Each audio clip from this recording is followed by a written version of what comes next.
Daha mənə zəng eləmə, açmayacam telefonu. Daha bəsdir sevgilim, gəldi hər şeyin sonu. Ürəyimdən çıxarıb atacam mən səni yar. Daha danışmağımızın de görüm nə xeyri var. Onsuz da heç bir xeyri yoxdur.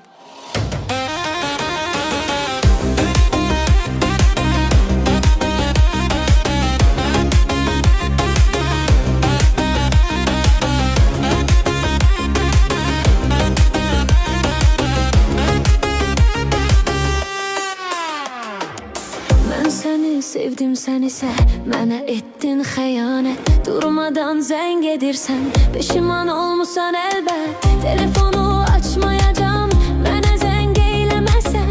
Sən çox etibarsızsan, bunu bilməmişəm mən.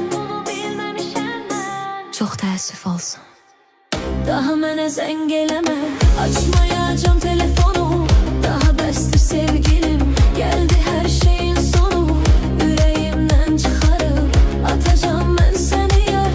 Daha danışmağımızın de görüm nə xeyri var. Onsuz da heç bir xeyri yoxdur.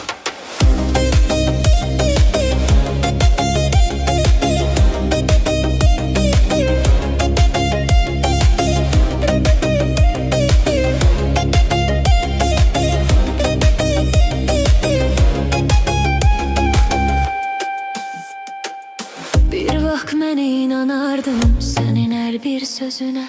Səninlə yaşayardım bu həyatın düzünə. Sən isə saf sevgimizi ayaqlar altda atdın. Mənə xəyanət edib məni nəfsinə satdın. Amma sənə çox inanardım. Daha mənə zəng eləmə, açmayacam telefonu. Daha bəsdir sevgilim, gəldi hər şeyin sonu. Ürəyimdən çıxarıb atacağım mən səni yar. Daha danışmağımızın de görüm nə xeyri var. Onsuz da heç bir xeyri yoxdur.